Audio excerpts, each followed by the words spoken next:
call the meeting to order of November 6th, and the first order of business is the Pledge of Allegiance. I pledge allegiance to the flag of the United States of America, for the republic which stands, one nation, under God, indivisible, with liberty and justice for all.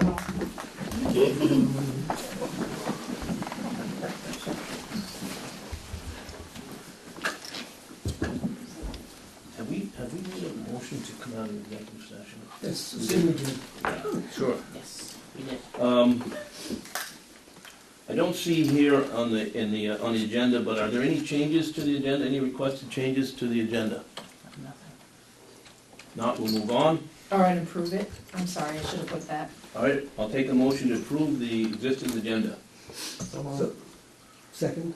All those in favor, say aye. Aye. So moved. Thank you. Warrants, I guess we'll start with the payroll warrant.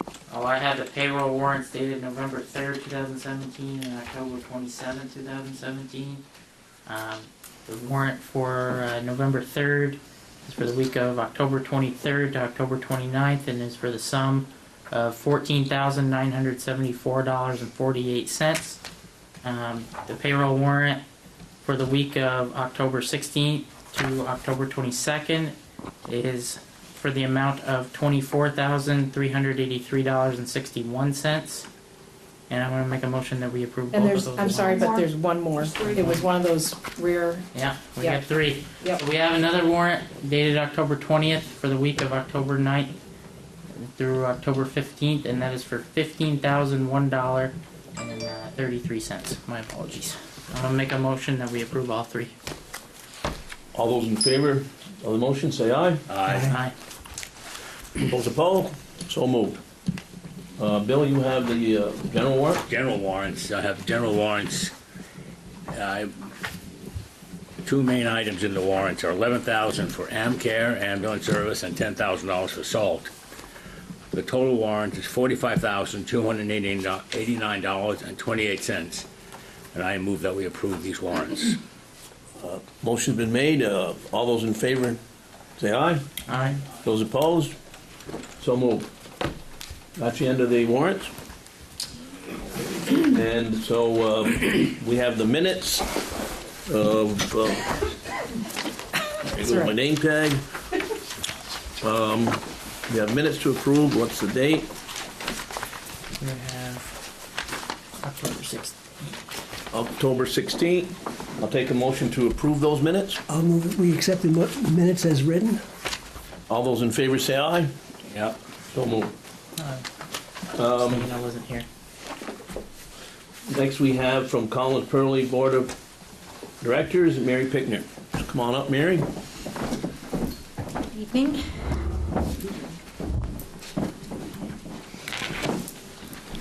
Okay. So we've met a few times, and I think the biggest discussion item is really what the board is interested in doing with the fields. The idea of Doing what? with the fields. So the grass fields that are there now have not been kept up probably since they were first put in like 30 years ago. So they need to basically be dug up and drained so that they are not becoming so hard packed was one issue. And then the idea of also putting in a turf field where the lacrosse field is now, so that you really have access to some sort of field all year round. I think the board generally felt like the stadium field, not to just rip that up, because why would you take away your best kept field just to put turf on it? Still, there's a lot of discussion. We've asked to get a little bit more detail on what that would entail.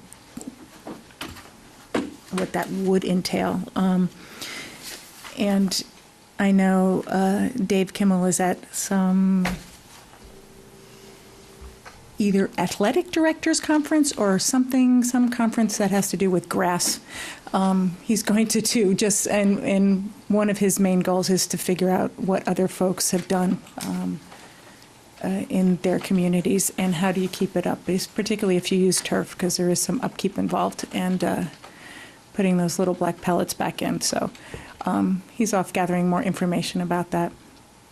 But generally, that's the plan. That and adding turf to the inside of the baseball field, which is used from high school baseball right through the summer into the fall. I guess it's the only field, I'm not a baseball person, that has a mound in this area. Everything else is softball, so it gets a lot of use.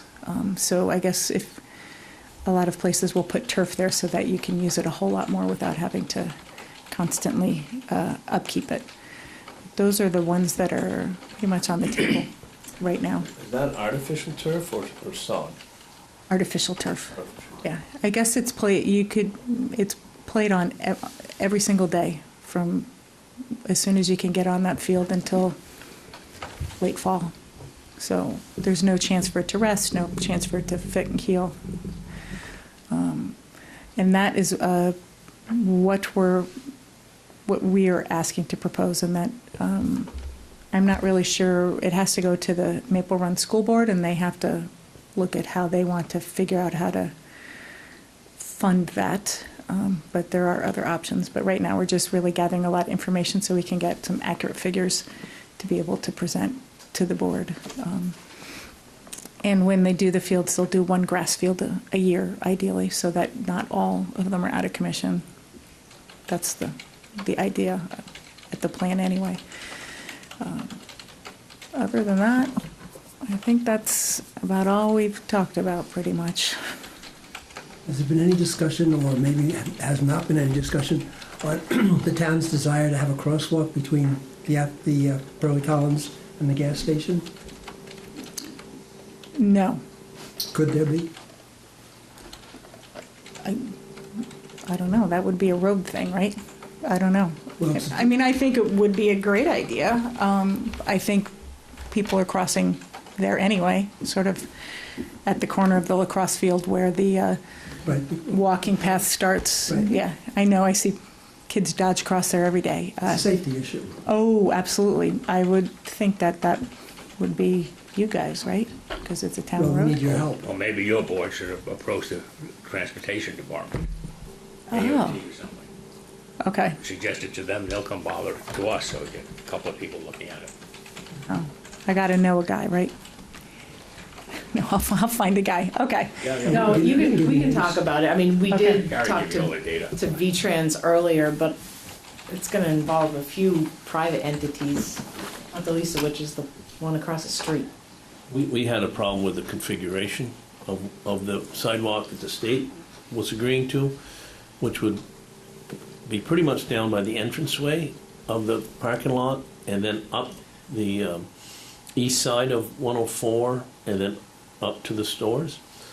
The problem with that is that the young athletes will dart across. They're not going to go backwards down to the parking lot. So they would still, the safety issue wouldn't go away. We proposed a crosswalk pretty much in line with the, I guess it's the rugby field or the lacrosse field, excuse me, Yeah.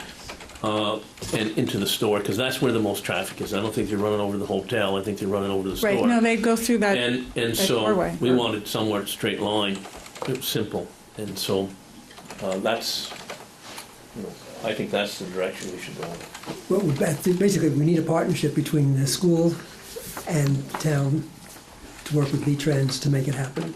Okay. That's for the I can- safety of children. No, absolutely. And it's kind of like, you have those deer crossings where deer cross, not where you want them to cross, but where they do cross. So, yeah, I got Or it. dear to some people. Yeah. And there's a lot of people fly through there. No pun.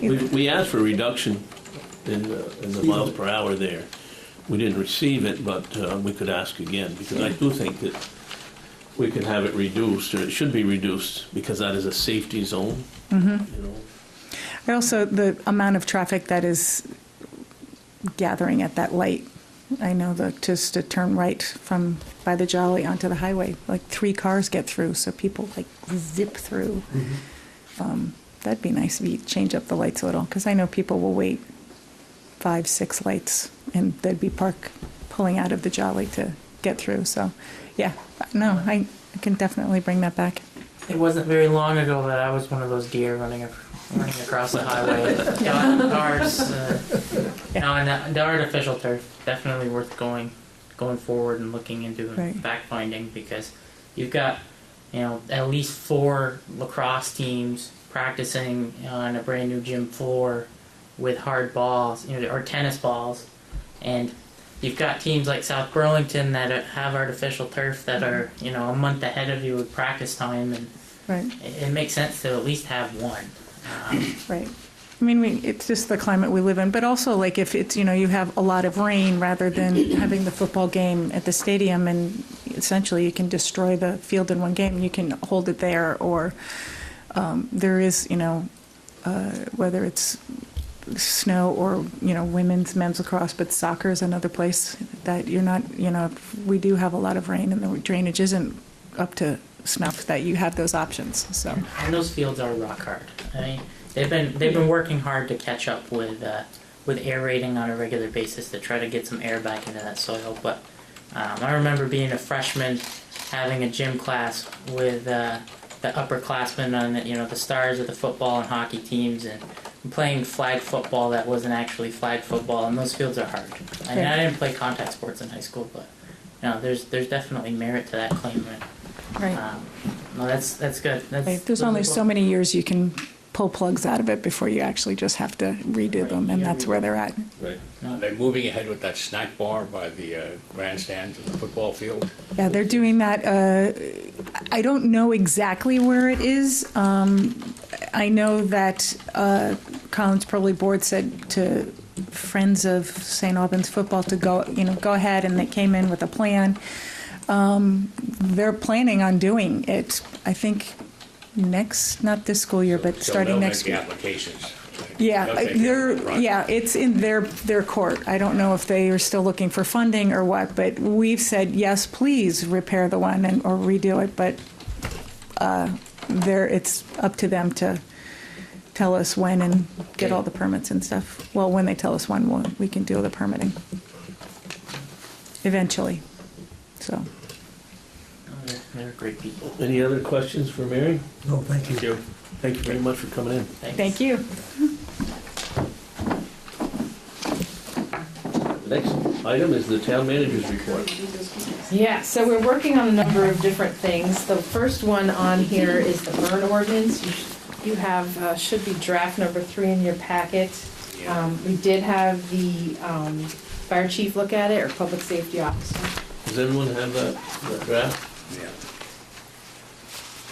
And also I shouldn't say we, but Jen actually contacted VLCT to talk to them about whether or not we needed to have any reference to solid waste in here. And we do actually have to have that somewhere in this ordinance. But moving it seemed, I guess, a little, made it fit a little bit better. So it was moved to section 4, verbatim, obviously. And then the other thing that was added was on page 2I. This is obviously in red, just talking about campfires. So short of those 2 things, and of course, we added the reference on page 3 that said a burn permit's not required for campfires. And that was kind of it for the update and any changes from the last time you saw it. Just kind of made it clean. It now mirrors what we actually do in the office, and is statutorily correct. Okay. It does what we said we wanted to get done, so. We're hoping. I would move we approve it as amended. Is there any discussion? Any more discussion? Motion's been made to approve. All those in favor say aye. Aye. All those opposed? Motion carries. Do we need to sign this after the meeting? Yes, please. Let me ask a question relative to the hazardous waste disposal. That's supposed to be all free? No, I don't believe so. Does it say it's free? Well, I don't know, when we had the hazardous waste day, Oh, yes. They charge you. Huh? They charge me. they charged me, that's what I'm asking. Yeah. No, there's usually a small, hopefully small fee involved, but yes. How small was Larger it? than I Bill? thought, but they didn't have any notice about it. These things Oh, will be charged, how these much will be the- free and so on. Well, we'll provide that kind of feedback, you know, so that Right, people yeah. aren't surprised. And I didn't get a receipt, which was my mistake, so that's another issue, but that's beside the Okay. point. Yep, Okay, so we'll put All this right. to that, sorry. yep. Opportune time to bring it up. So the second item, under town manager report, conflict of interest policy. So as I stated in my notes, this wasn't something that we had been talking about recently, but when I was at town fair, this was one of the few breakout sessions that was so overbooked, no one could get in. Apparently, we're not the only community that occasionally has a question come up. So knowing that we hadn't looked at this policy in a very long time, thought it'd be a good idea to update it.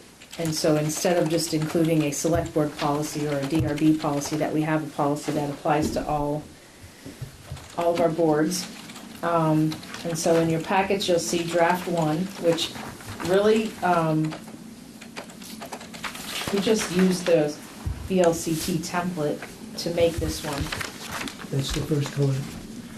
That's this one. Yes, it's the one with the color logo on it, and the one in black and white is our existing select board policy.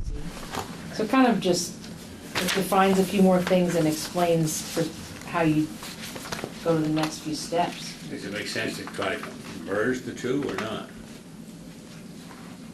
Well, we I did don't make have sure that to, everything, so- right, that, I think we did try to make sure that everything that was in the previous select board policy is now included in this conflict of interest policy for all town boards. It was just, they added some definitions, they added, I think the whole third page is probably a large part of what they added, which really talks about procedure, but absent it being written, it kind of left to be vague. I have a question on A1, Which policy? your conflict of interest policy, in the, Select board and the- well, I think it's actually in both, but in the existing and the one that's proposed, but it says a direct or indirect personal or financial interest of a public officer, and it goes on to talk about all the different situations. What is a direct or indirect personal interest? What is that? What is the meaning of that? Well, if you're a contractor and you want to contract with the town, That's a financial interest. yeah, and you might have that's a personal interest. That's a financial. Personal financial interest, sure. But there's a difference, it says personal or financial, so a personal interest is, and it goes on to state, any relative that you might have, any friend you might have, any business association you might have, anybody that you ever lived near or in the community, so with a personal interest, so I've always had a problem with that. The last time I got on the planning commission, I did not sign that policy, because I told them I could not sit on that board and sign that policy that said I had a personal interest in any family member or relative, because I have quite a few of them. And I've been in business for a long time, and I deal with the general public. So, and I deal with friends, and so I always recuse myself if I have a financial interest, and that has always been the policy on the planning board and the boards that I've been on. If you have a direct financial interest, you should recuse yourself. But if personal means that you have some sort of association or relation, then it's going to me anyways, cause a problem, because I have so many business associates and relatives living here all my life. And if it's just personal, I need a definition of what that means. In my own mind, I think it won't be a clear definition. You call it, the smell test.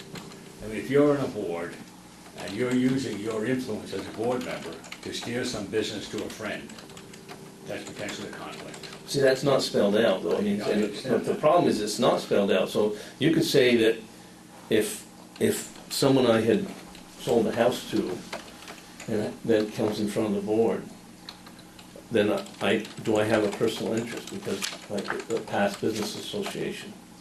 Now, I may not rule it, I may not. If that association has nothing to do with the business at hand, there's no conflict. Then you need clarity in the statement, because it causes me problems, because I think you have to look at it from nature the of my public. business. I think you have to look at it from the public's point of view. Did they see a perceived conflict? So you would add in here, Al, that there would be if there is a perceived public conflict of interest. But how do you judge that? Common sense. One of the problems with any policy of this nature is you can never, ever, ever list every possible condition. And we go on, it'd be a book so thick, it becomes impossible. But I'm asking to define a personal interest. So a personal interest, your statement was that it was personal financial interest. Personal. But that's okay, that's pretty clear, that's understandable. But a personal interest is that, second cousin comes in, you hadn't seen him since you were a child, and you could give 2 cents about him, but do you recuse yourself because they could say, well, that's the second cousin twice removed, and that you may have a personal I'll use interest. your example about the house. Let's say you sold the house to Brendan, and you say, hey, Brendan, anytime you come by before the board, I'll make sure you get some business because of our relationship. That would be a conflict. But how do you I'm saying is that you It's the can smell. determine financial It's interest, the but you smell can't. test. Gets back to the ethics of the individual.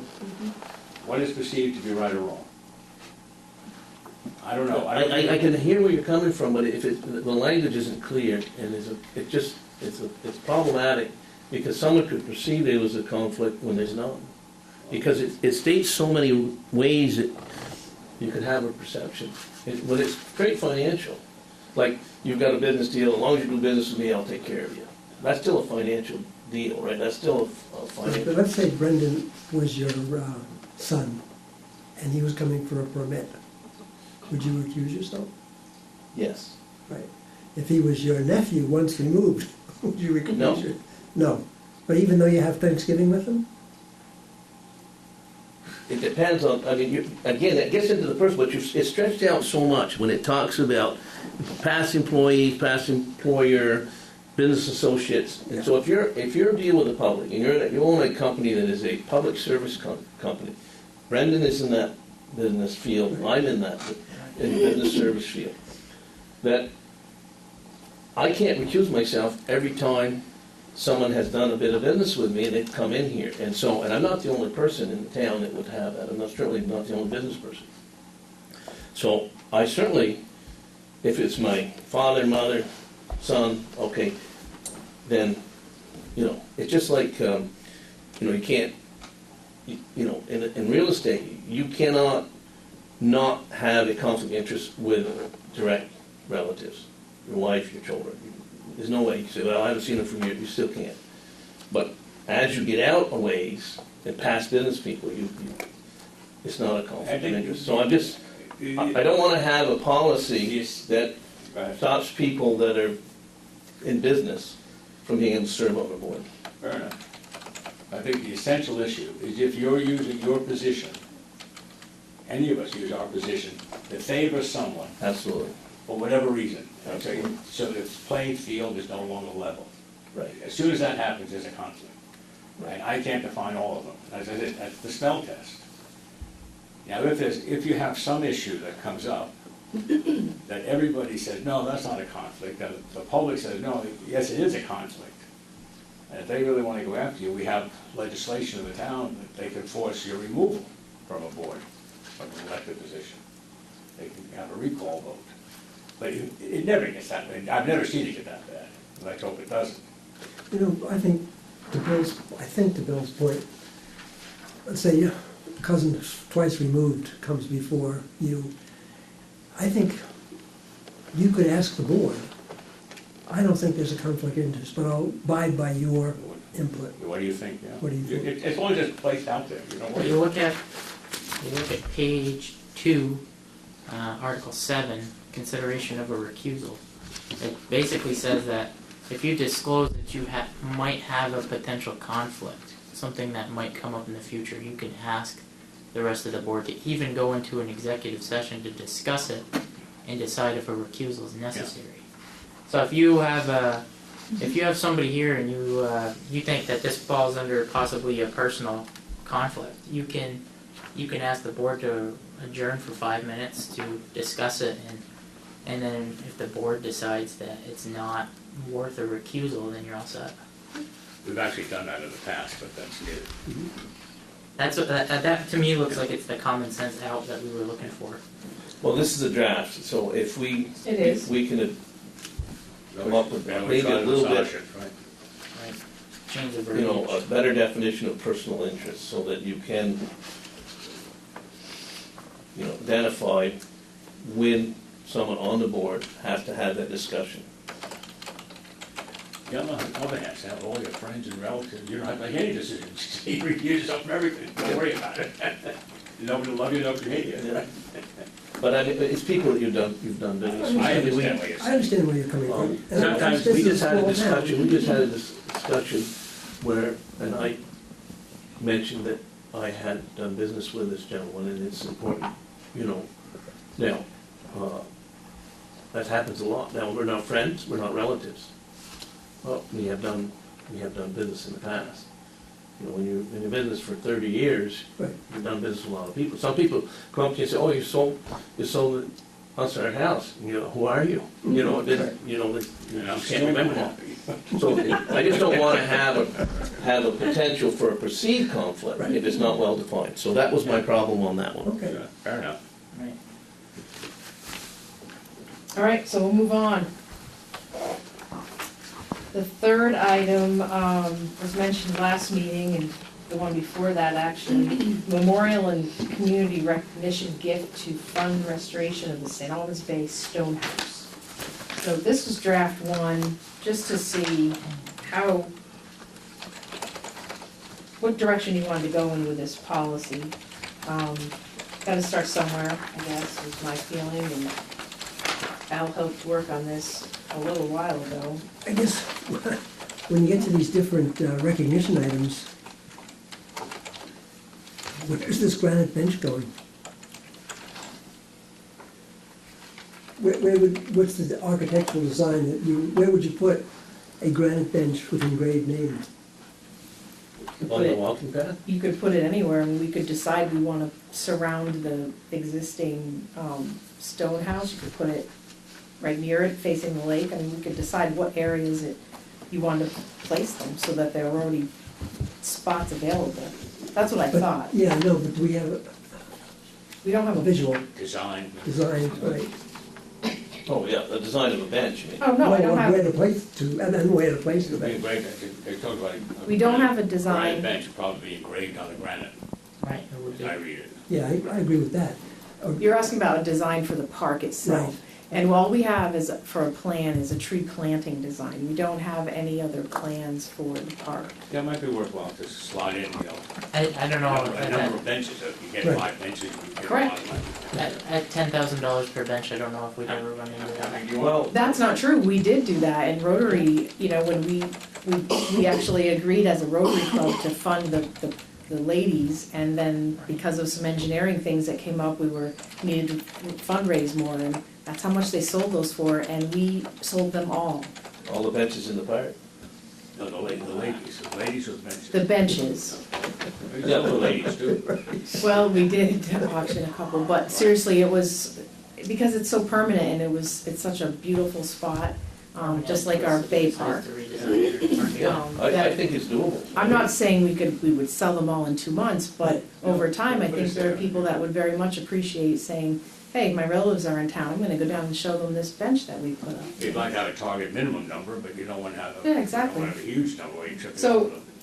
I mean, this is just framework, but to create a plan, yeah, that's absolutely our next step, to say, okay, if somebody says, I want a bench, we need to show them where that bench could go. They talk like plaques on windows, I mean, somebody is Yeah. paying for a window. You know, like you have in church. I think you do a memorial wall or area, right, with the plaques. It wouldn't be all over, the plaques would be scattered. You may have No, a you look at that tree, memorial wall inside the pavilion, you know, inside the building. this tree is a nice design. Yeah, that's the one option you can, Well, we would do that in conjunction with another wall. yeah. Why do you have beach leaves? I I don't know, it was a neat looking design. It was just something, Google an image That's to why I don't say, actually. right, exactly. I mean, the one at the hospital is very beautiful. I've seen other ones Yeah. at other large institutions, and it's just a really nice, classy way to do it. Yeah, it looks smart. I think these things gain momentum too as it We could goes. we'd have to make a maple leaves, of course. I would think so. Yeah. One of those birds, Yeah, something like that. like birds. The Canadians are being pilloried for having a Norwegian maple on their stamps and flags instead of a sugar maple. That's not a native species. That's exactly the point. I planted some. Apropos of another state. The state had me plant some, and they have backed off, and They don't want they're a hardy tree, they're a good road tree. But they got a lot of flack because they were bringing this non-native species. They were cutting them down in the city, I think. But we'll confer with Nancy Patch before we approve any plans for the larger tree, but overall, I mean, Useless information from the. yeah, exactly. I'm not asking for More of the approval same, right? today, but some feedback perhaps so that we can approve it and start refining it some, and then explaining it to people as we Yeah. go. So, Yeah, I think that's a good start. all right. Awesome. All right, so the next item is Ned Connell and the sidewalk ordinance that he's been working so hard on with the planning commission. Front and center, I guess. It's your turn. Public comment seat? Comment seat, public comment.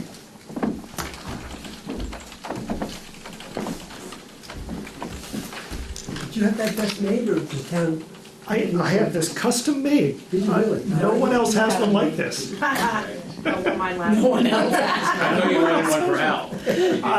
Listen, we'll get a couple more, sure. Okay. No guy. I'd be willing to buy one, I don't want one free, but I'll buy it.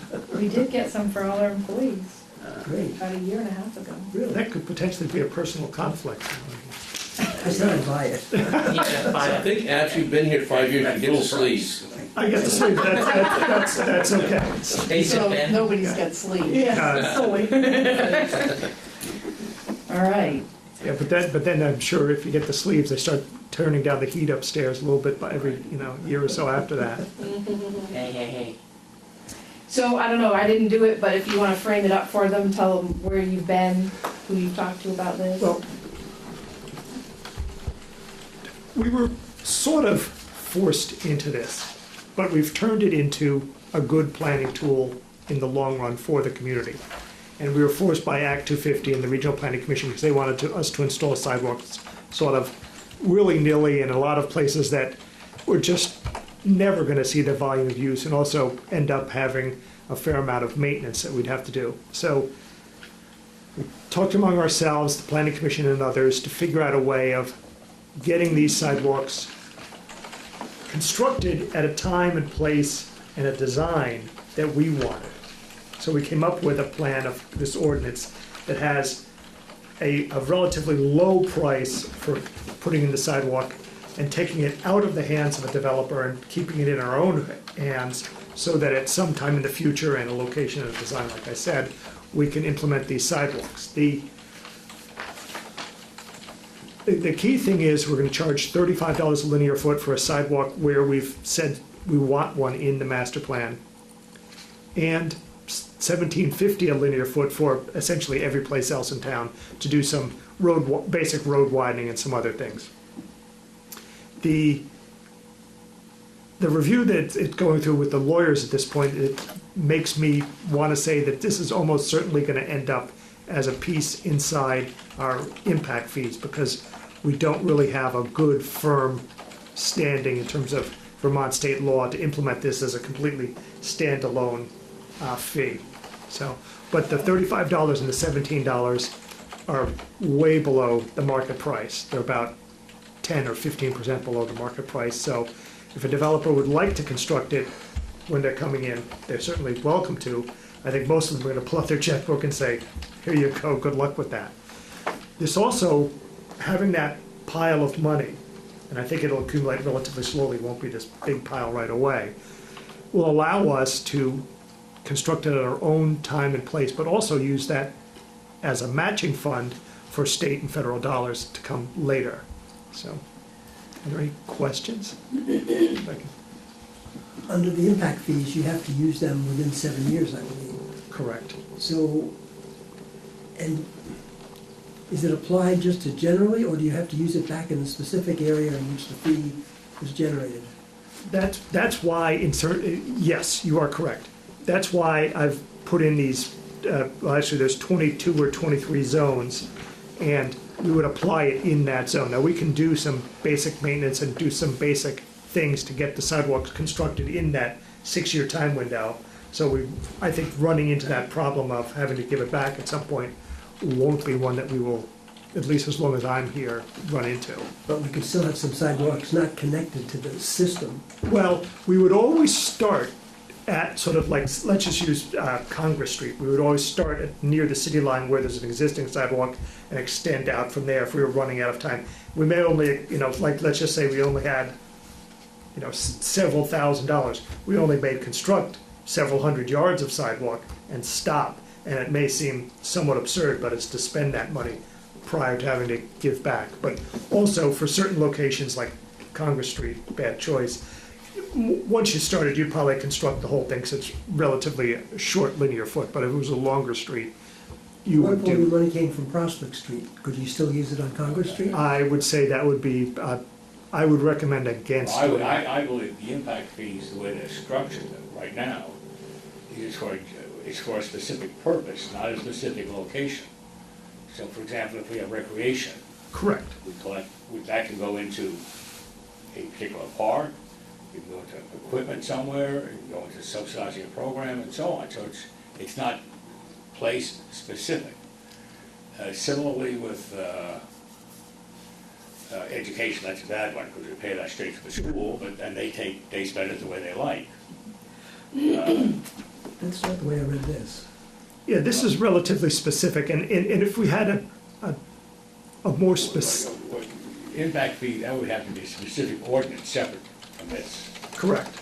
That's where you can spell it out. Under that ordinance, I believe, which of course we're going to need the lawyers to look at. Right, and we're actually, at this point, we're updating the impact fees also, so this is opportune that we can integrate these things together. You have design standards in this handout? Yes, the A76 and B. Well, you talk about the road standards, Correct. and then you talk about sidewalk standards. Sidewalk standard? The sidewalks are part of that A76 standard, they're part of that. Right, but Part of the state I standard. believe that Okay. the town has a road ordinance. We set the select board sets the standard. So in the same vein, we would have to enact a sidewalk design ordinance The road ordinance says that we use the A76 standard, so we're following. with the sidewalks, Whether it's a road or a sidewalk, we follow the A76 standards. for sidewalks. Yeah, Now, do you know what the width is in that design? 5 foot. But we can always, 5 foot is the minimum, you can always extend more. In fact, in many of these roads, I would suggest that, in the map that we've seen so far, that had, 8 foot and so on. yeah, I would suggest that some of the locations, we'd have an 8 or 10 foot one so that we could do with one of Alan's trucks right up there, rather than getting a sidewalk plow. It's also on the usage too, that Yeah. if you're gonna do more than just walk and bike, or, Yeah. like a recreational trail / sidewalk Yeah. would be wider. It'd be much better to have it as a bigger item, like, let's just say the path we're thinking of from across the Sash. That would be an 8 or 10 foot wide thing. We could easily put a truck on there and plow and maintain it, and, tractors to mow it and things like that, whereas a sidewalk would be, relatively difficult. We need specialty equipment. One of the reasons I asked that question is I recently, I believe it's the hospital, has done a series of sidewalks on the corner of 36 and 104. And I was wondering what the width was. It looks more like 4 than 5, but even if it is 5, it's not tremendously wide. But I was just wondering on what they designed to. Did they meet that requirement in that design? I could assume so. If Becky and the DRB approved it, I would Driving assume. by it, I just. I know, I haven't measured it either. The other thing is that leads me to wonder if we could look into connecting that sidewalk, which, if you look at it, it goes to the corner, to the brush line, and stops. But I believe, and I'm not 100% on it, but I believe that is set aside, it goes in corner of set aside land for the Hill Farm development. And when that was permitted, there's a chunk of land between 104 and the development that is set aside. Right. And I'm wondering if it would be a good time to contact, I believe it's Robert Coffey, or, you know, and see what the possibility to get something going through that set-aside land, between that sidewalk and Hardat. Okay. Because, I mean, you're talking about, Yeah. in your plan, and they Yeah. have begun that, it would be nice to know, and that's one tract of land that is available, that is Easy set aside. connectivity. Yeah, and we could connect the hospital to Hardat, which Right. I think is and you know, you mentioned Yeah. connecting from the Congress to Hardat, which is a good piece of your connector. Yeah. And then from there, when I saw that end at the brush line, I thought, well, if that's under control of one person, maybe that we can get a right of way or something and investigate that anyways. I think someone can look into that. We will definitely look into it. I think that has real possibilities. I know there's been some general talk on a couple other paths similar to that around that part of town.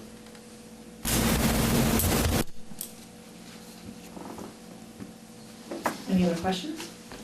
for now? That's what I was wondering. Brendan? I'm just doing some rough math over here. As a developer, the first thing I go to, when I'm talking about cost is actually, what is this gonna cost? If, maintenance terms. So, say, when I'm going through my head, I'm thinking, if I do, if I go in a rural area where I don't have to pay the full sidewalk fee, which happens, and I gotta pay the $17.50 a foot. Your average, call it around a half-acre lot, is what, 125 feet of road frontage, maybe 200 feet deep?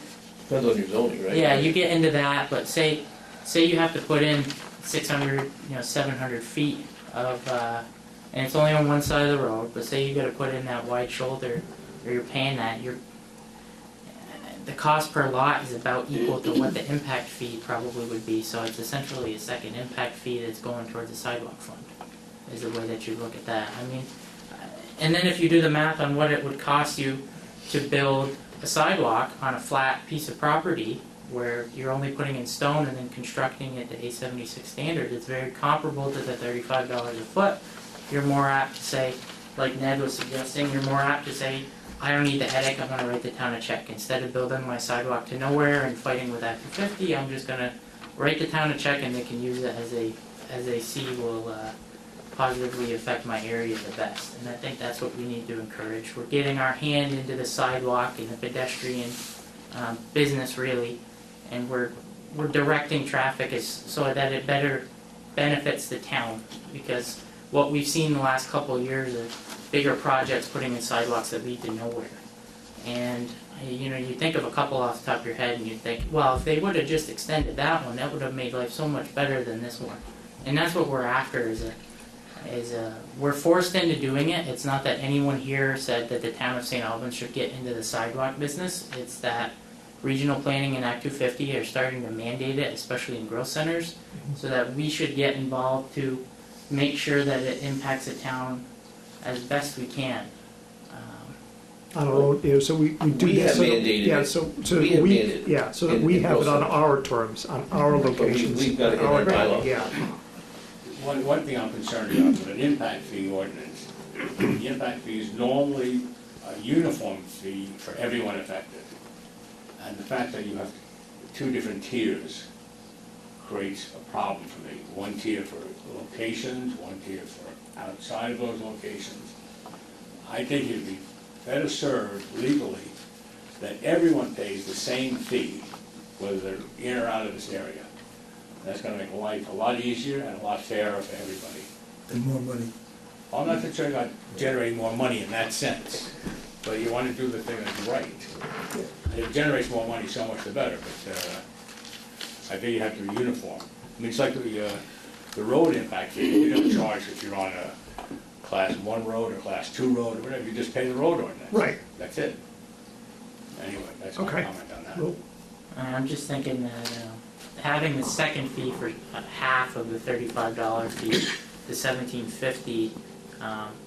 Ned's idea and what the planning commission has come to accept is that that would be used to widen shoulders, to create like 3-foot shoulders in the areas. So now you're gonna have something for the road, impact fee for roads pieces, and impact fee for sidewalks themselves. Well, it's also, It's so complicated, I think it's. That second you're fee creating was a- that- Creating a monster. well, you're mandating sidewalks in one area. You can't say that, you're either gonna say the whole town needs sidewalks or to pay this fee. Or you're gonna say that- sidewalks and some kind of paths that are usable. Whatever That's they what we're happen to doing. be, I don't know what they are. But the bylaws haven't changed now, have they? no, So, correct me if I'm wrong, but you're anticipating or envisioning $35 in the growth area, correct. 17 outside the growth area. Essentially, yeah, it, So, yeah, but here's So you the can do problem I it by have zone, with it's it. different. Problem I have with it, in the bylaws, it's not required to have sidewalks outside the growth area. correct. So if it's not required, I think that you would be hard pressed to impose an impact fee where it's not required. Because in the bylaws, outside the growth center, it is only mandated to provide a area for sidewalks, and a right-of-way for future sidewalks. Mm. So not the sidewalk itself. So that, to me, you'd have a problem, even though it's maybe tiered, you'd have to look into that. If the, certainly if it's mandated to put the sidewalk in, we can barter Yeah. the fee, build it, or impact fee. Right. But in, But if not mandated, I don't think you but make, in the town plan, are we saying two things? We say we're gonna have sidewalks, and in other places, we're gonna have more pedestrian and bike-friendly roads, Correct. so that they complement each other, They do. and the fee would be for both. Correct. So, It just, our intention with the 2 levels of fee was, it cost that much to construct a sidewalk. understand. But also not to sort of sway development out of the growth centers into areas where there was, like we were talking about, no fee in some zones. And we didn't want to direct growth out of there or encourage it out there, or some sort of screwball entrance that it would end up on a street we weren't talking about, But sort of that's thing. okay if you can have differentiated impact fees, which I wonder about. We will check on the different levels, because this is out at the attorneys at this point right now. To Bill's point and comments in the growth center, 104 isn't in the growth center. There's no designated growth center there. yes it is. From Sash over to the Harlech? That's from Fairfax Road to 36. The town is designated. Regional planning has designated it also. Yeah, it's an overlay district on the zoning map. It's Yeah. like, I don't know if you can see it on that house. It's like little dots, I think. In fact, we were, at the last rewrite, we extended it even further, and I think that got rejected by regional, the extension, because we were extending it even further south than what we had it. And I think that got cut Yeah, that back. got shoved back north, yeah. As far as the 2 different fees go, I would say that there comes times where we discount, for senior living, we discount impact fees to not include education because they aren't making an impact on education. So I would argue that if I'm in a rural district doing a 6-lot subdivision with an 800-foot private road, I'm not impacting your growth center with my pedestrian traffic because my new residents aren't in that area, so that I'm not gonna lend my $35 of a sidewalk to your fund, but what I would do is pitch in half of that for like a 3-foot wide gravel shoulder, so that my residents of this new subdivision could use that in this rural district in the future. And I think that is also Ned's intention, and I think that would be totally arguable, but I think it does warrant, being looked at by an attorney to prove, to Bill's point, so. The other thing that, we've talked about mandated sidewalks and pedestrian-friendly roadways. But we also had discussion about public sidewalks or sponsored sidewalks by the town, which would include connecting our sports centers, connecting our schools, Right. connecting shopping area. And if we wait for an impact fee or a chunk of sidewalk to be installed by every time something is developed, we won't ever see this in our lifetime. We won't get this done. We'll either get a little bit of money or we'll get a little bit of concrete, but we won't get it done.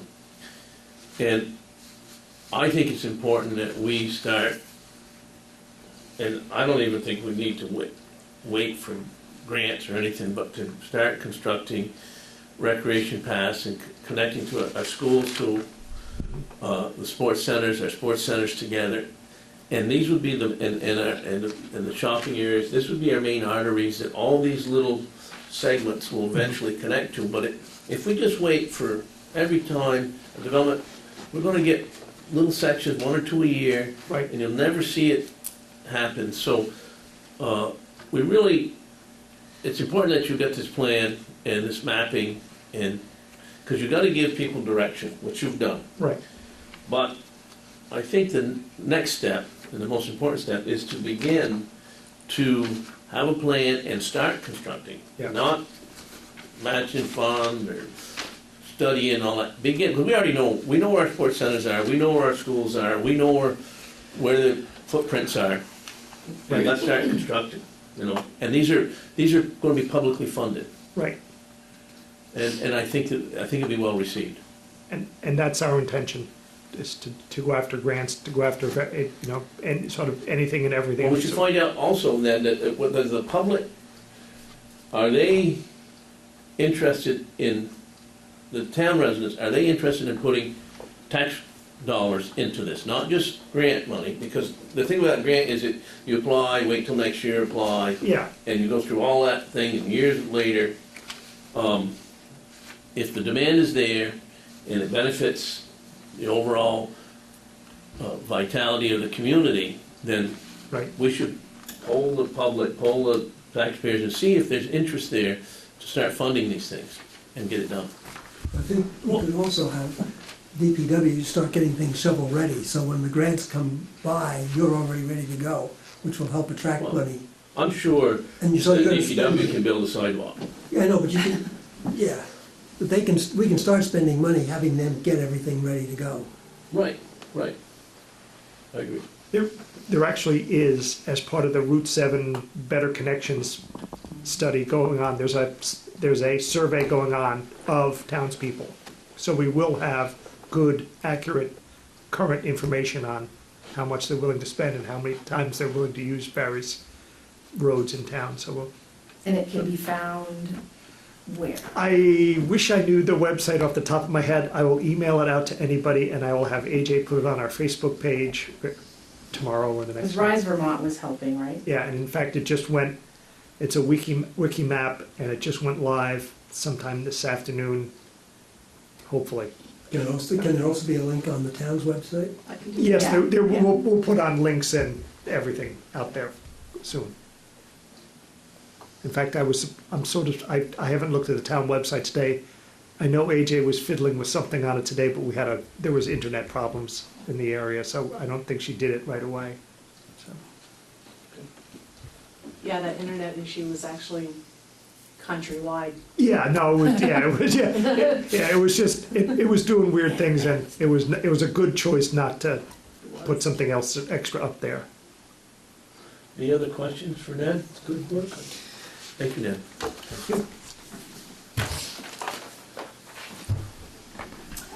So that, I guess, is a natural segue to our next topic. I don't have a significant progress to update you on the St. Albans Health Path.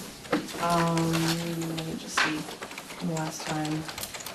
We did meet with the board, Rise Vermont Board, to discuss it. I have not had any additional meetings since that date, though, with the school, although it's obviously planned I'm gonna meet with the Maple Run School Board at some point and talk about how we connect that to their facility on either end of the path. So that's the next step. So I'm gonna move on. Windstorm update. So I do wanna take this opportunity, although many of us forget as soon as our electricity is on, how much we love electricity.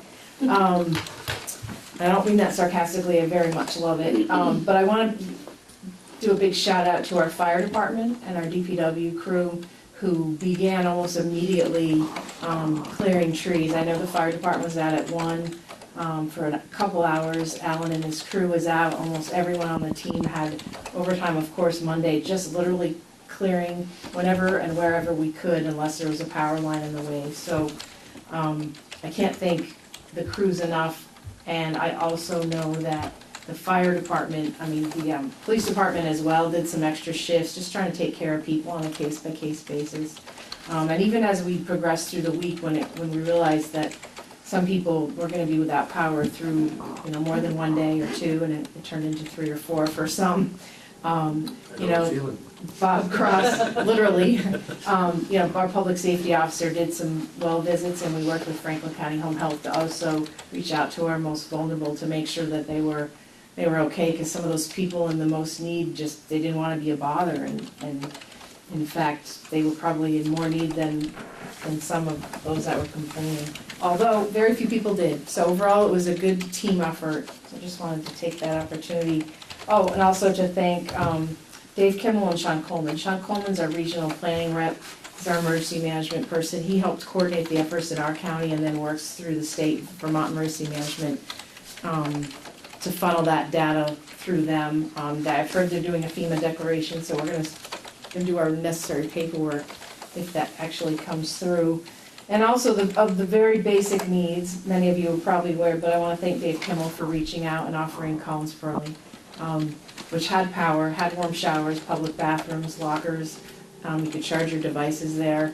So almost immediately, like day 2, he offered that shelter, local daytime shelter out to our county. Actually, it was not specific to just St. Albans town and city. It was if you need to, you can come here and get recharged, literally. So just a big thank you to everyone who did that. I have 3 items. The last 2 items were just a notice, one Act 250 notice on the board, on the desk, and from Ben and Jerry's. Some of this stuff, because it's Act 250, it's kind of redundant. They send and kill a lot of trees here, but and then Green Mountain Power's also seeking a certificate of public good. That's just a transmission line update, probably not controversial. Kind of dry to read it, but it is in front of you. The last thing I wanted to ask, and Alan and I had this discussion last week. He asked me actually the question: does the board support putting an ice rink, an open air ice rink at the Bay Park this winter? We talked about it, we lamented a little bit, went back and forth, didn't do it last year, but now's the time to plan if we're going to do it this year. Have we talked to the LCT about our liability? I did, and last year we'd just have to tell them we did it. It was nominal, it wasn't a lot of money that it would have added to our policy. Right. The materials were about $1,000. Reusable, I would say, a lot of it. Probably. All but the plastic. Are you gonna have enough cold weather to get? Well, we don't know that. If he knew that, he'd be working somewhere else. Where would you put it? It'll be in the Bay Park, probably on the green, in the green area, I would assume. It's basically just gonna be like 2x6, with some bars holding it up, lined with plastic, have the fire station fill it, free solid. I mean, you guys had brought it up last year, interested in having it, and it was to only be on weekends. Obviously, if we have a storm, I'm not gonna be there caretaking an ice rink, I'm gonna be out plowing. So you're gonna have to open the park. What amenities are there gonna be, if any?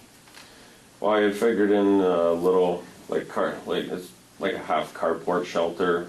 I was gonna put some benches under. It's a place where they can get out of the wind to put their skates on. They could step right onto the rink. Basically what I was gonna do is keep the snow off of it, and maybe once a week if it needs it, I'll just have the fire truck or one of our water tanks come in, just kinda give it a skimming, and we already got a portalet. What's that? A portalet? Got the portalet at the park, we can just keep renting it and just move it over closer. Does anybody know how the status of Hardak's ice rink? It's all torn down at the moment. Oh, okay. The building, everything up there is tore down. They're bringing in a double wide trailer to use for now for this winter, just as a heating shack and that for skiers. But their ice rink was a lot lower than the. Yeah, plant was below that was all rotted, it's tore out, and, So that is a concrete base too, doesn't it? no, no, it's on dirt.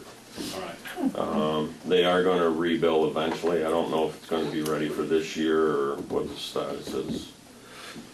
I do know right now it's gone. I think we're gonna hear more about that in coming weeks, the plans for Hardak and whatnot.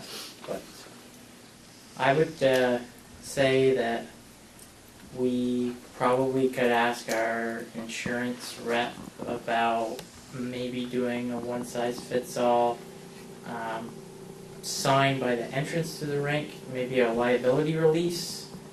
You know, this is an unattended amenity, and you accept the town of St. Albans will not be responsible for bodily injury or anything like that. I don't know, is that, does that work? Is that?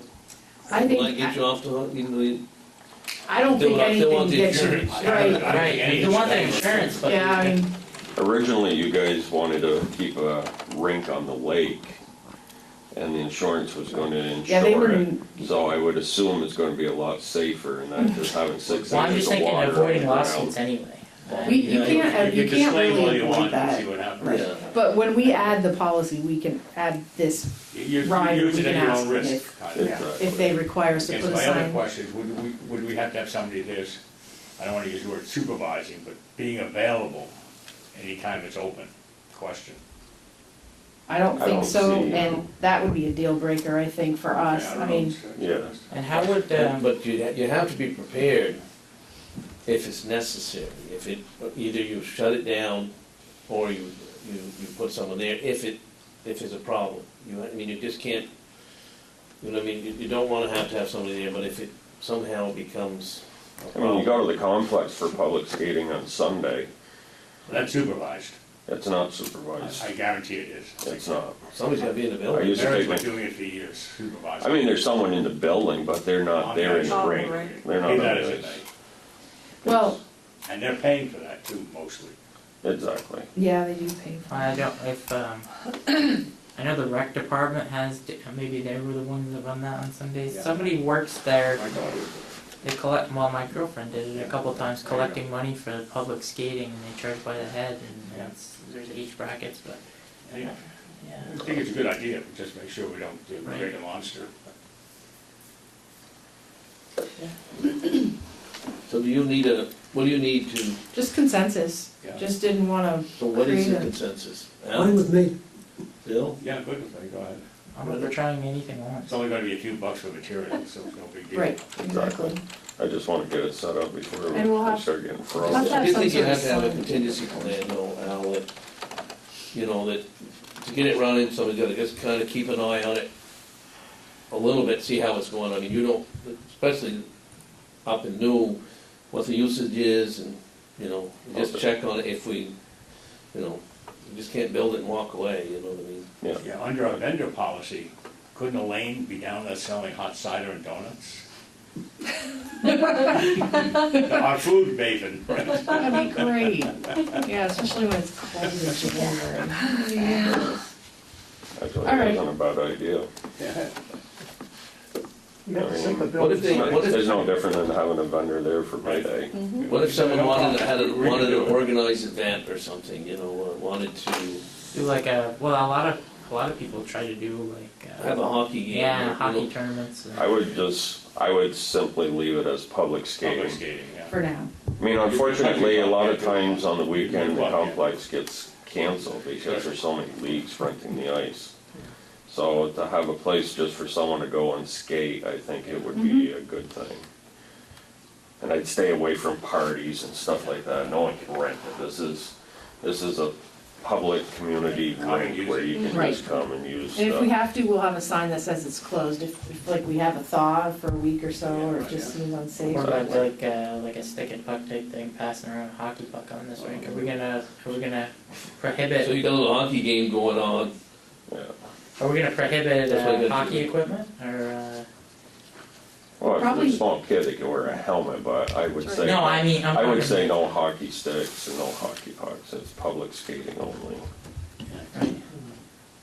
I mean, it isn't gonna be the size of the complex. Right, I know, We're but talking you maybe know, 40 by 100. you get a couple of kids on, you know, the hockey team, you know, you get SASA or the BFA team that wanna go down and when the complex is closed and, you know, pass around for a while and then all of a sudden things get out of hand when, as they do when teams are involved. Yeah. And they'll be traveling. Those guys are on those hockey leagues. This is only open for a little bit each weekend. Right. Well, let's run the experiment, we'll see what happens. Yep. Okay, so All right, what's next? public comment. Anybody want to come up for public comment? Peter? Am I still on Lake Road or Lake Street? Yes, You were still on Lake Road. They admitted they made a mistake and they're changing it. Thank you. Thank You you for you letting can us find a way know. home. don't change your business cards though. Yeah. You No live business on, cards. yeah, Lake Road, it is. Anything else, anything from the board? So schedule. So next is Thomas schedule, Albans. future select board meetings. Who? We have one Monday, the November 20th, and What do Monday, you got? December 4th. Do we have a public comment on? Public Oh, comment. okay. Or a special meeting, dude. Someone. Well, hold on, let me let you ask. Can you hold on a second? Okay. You there, David? Yes, this is a question for the select board, because I know they're gonna be putting together their budget this fall. Because we're taking on more roads in St. Albans Town, like Franklin Park West, you know, because we're putting our billing up there, are we gonna have enough men to cover the areas of the town within like an hour or 2 hours, you know, the first plowing, or are we gonna need to have an extra man? That's an Al question. This year we'll have enough help. Definitely it's something the town should be considering is maybe an extra body, especially if we're taking on extra roads, if we're talking about Lake Road and different stuff in the future. But for now, we'll be fine for this winter. Can you hear that, David? Yes, I heard the answer. And I got another question in reference to Court Park. We've got a beautiful park over there, but we need a picnic area that is a cover over it like we got at the Bay Park. You know, is there any consideration of putting money in the budget for that? Well, there hasn't been yet because we haven't had our budget meetings yet, but you're stealing our DPW's thunder. You know that, but you know, I hope that you could take in consideration that we have two beautiful parks like the City of St. Albans, got Taylor Park, our Bay Park. I want to thank all the employees that did all the work on putting that together and, you know, putting in new walking paths. There's still people down there, even on a cold, windy day today, I see them walking around there. But it's nice that people are using our Bay Park more than they have in the past. Thank you very much. Thanks, Thank David. you, Dave. Okay, so we were in the midst of schedule, which again was, we have one on Monday, the 20th, Monday, December 4th. One of those was a special meeting? Next, the 13th, November 13th, next week. So November 13th is a special meeting, and we're going to be talking about sidewalks and Primarily stormwater, stormwater. crash course on stormwater, where we're at, where we want to be. And there goes another Monday for you. He's excited It's about okay, it. as long as we get out before kickoff time, I'm okay. Yeah. Oh, We'll make sure of that. About 40 minutes or so. You're noting that we have the Franklin County Industrial Development Corporation annual reception Thursday, November 9th. Where is that? I was passing around, I think it's at. City Hall. City Hall is where the reception is. It's from 4 to 5:30-ish. It's a social, well, 4 to 5 is the networking, and at 5 they're having an award. They're trying to keep it fairly brief. So if you could let me know if you're going, I will let Tim know. I know that 2 of you are gonna go, now, but it would be nice to have some representation. That'd be great. I don't know, I think 2 out of 3 of the things for executive session, the first 2, we don't need to meet on, but is there any, were there any concerns or questions with the third item under personnel? I think the only reason I can see we need executive session. My only question there is, are they paying this agreed upon stipend? For the town. Are there any changes for the town stipend? This- No, there was no changes in the formula that they were using. So there's no point, that's a payroll issue. Right, that's the way I see it. Yeah. I do too, but in previous boards have asked to see this before it was Well, approved. because everything was in flux before, we didn't know True. who was No, paying what the rates Yeah, and so you're on. right. So if they're Nope. not standard, there's no point in, reviewing this. Okay, I'm good with that, Unless it's a absolutely. change, let's go with it. Okay, perfect. As long as we're just paying the townspeople. Right. Okay. If you were trying to say something else, I get you a little nervous with your out. So I don't need executive session then unless there was some other. Okay, what time's kickoff now? 8:20. Since you mentioned it. 8:20. We also want to note that we have a budget kickoff meeting on Tuesday, December 5th Yep. at 5:30. And then We'll note that. We'll put in David's concern about it. And with that, I'll take a motion to adjourn. So moved. All those in favor say aye. Aye. We are adjourned. Let's sign these Thank you. papers, we'll be out of here.